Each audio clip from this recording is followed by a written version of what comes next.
നമ്മുടെ വീട്ടിലെ മോട്ടോർ ഷെഡിൻ്റെ മുകളിൽ ഒരു മത്തൻ പടർന്നു കയറിയിട്ടുണ്ട്. അപ്പോൾ ആൺപൂക്കൾ തന്നെ ഉണ്ടായിക്കൊണ്ടിരിക്കണേ, പെൺപൂവ് അതിങ്ങനെ ആയി വരുന്നേ ഉള്ളൂ. അപ്പോൾ ഇന്ന് നമുക്കത് പൊട്ടിച്ചിട്ട് മുട്ടയിട്ടിട്ട് ജസ്റ്റ് സ്ക്രാമ്പിൾ ചെയ്തെടുക്കാമെന്ന് വിചാരിച്ചു. അതായത് തനിയെ വെക്കാനുള്ളതില്ല, 6-7 പൂവൊക്കെ ഉള്ളൂ. അപ്പോൾ അത് മുട്ടയിട്ടില്ലെങ്കിൽ അതിൽ ഉണ്ടാവില്ല, അല്ലെങ്കിൽ വേറെ എന്തെങ്കിലും ആഡ് ചെയ്യണം. അപ്പോൾ മുട്ടയിടാമെന്ന് വിചാരിച്ചു. അതപ്പോൾ നിറയെ വണ്ടും തേനീച്ചയൊക്കെ ഉണ്ട് കേട്ടോ. ഞാൻ പൂ പൊട്ടിച്ച് കഴിഞ്ഞിട്ടും അതിൻ്റെ ഉള്ളിൽ തേനീച്ചിരിക്കുന്നുണ്ടായി. കാരണം ഞാൻ പൊട്ടിച്ചതൊന്നും അവർ അറിയണില്ല. അപ്പോൾ ഞാൻ മോളോട് ഇങ്ങനെ പറയായിരുന്നു, ഇതേ നിറയെ തേനീച്ചാന്ന് കണ്ടോ, അതിൻ്റെ ഉള്ളിലിരിക്കണം.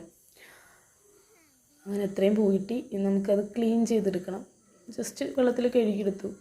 അപ്പോൾ തനു കൂടെ വന്നിട്ട് അവൾ ചെയ്യാമെന്ന് പറഞ്ഞിട്ട് ചെയ്യുക. പിന്നെ അങ്ങനെ ഭയങ്കര ഉറപ്പിച്ച് കിടേണ്ട ആവശ്യമില്ല, കാരണം അത് പെട്ടെന്ന് ഇങ്ങനെ വിട്ട് പോരുന്നുണ്ട് ഇതളുകൾ.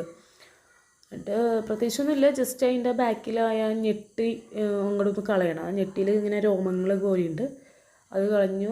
അടത്തിയെടുത്തിട്ട് ഞാൻ ജസ്റ്റ് ഇതളൊന്ന് വാലാൻ വെച്ചു വെള്ളം, കാരണം ഇങ്ങനെ ഒട്ടിപ്പിടിക്കാണ്ടിരിക്കാനായിട്ട്. എന്നിട്ട് അത് കട്ട് ചെയ്തെടുത്തു. നമ്മൾ ഇത്തിരി വലുതാക്കി കട്ട് ചെയ്യുക, ചെറുതാക്കേണ്ട, കാരണം ഇത് പെട്ടെന്ന് വാടിപ്പോകും. പിന്നെ മുട്ട നമ്മൾ സാധാരണ മുട്ട സ്ക്രാമ്പിൾ ചെയ്യുന്ന പോലെ സവാളയും പച്ചമുളകും വേപ്പിലയും മഞ്ഞൾപ്പൊടിയും ഉപ്പൊക്കെ ഇട്ടത് സവാള വഴറ്റി, എന്നിട്ട് അതിലോട്ട് മുട്ട ഇട്ടു. എന്നിട്ട് മുട്ട സ്ക്രാമ്പിൾ വെന്ത് കഴിഞ്ഞപ്പോൾ അതിലോട്ട് അരിഞ്ഞു വെച്ച മത്തൻ്റെ പൂ ഇട്ടു. വലിയ പറയാൻ മാത്രമൊന്നുമില്ല, സിമ്പിളാണ്. അപ്പോൾ ഇതിൻ്റെ ടേസ്റ്റ് എന്ന് പറയാൻ പ്രത്യേകിച്ച് മുട്ടയുടെ ടേസ്റ്റ് തന്നെ എനിക്ക് തോന്നിയത്, കാരണം പൂ കുറച്ചല്ലേ ഉള്ളൂ.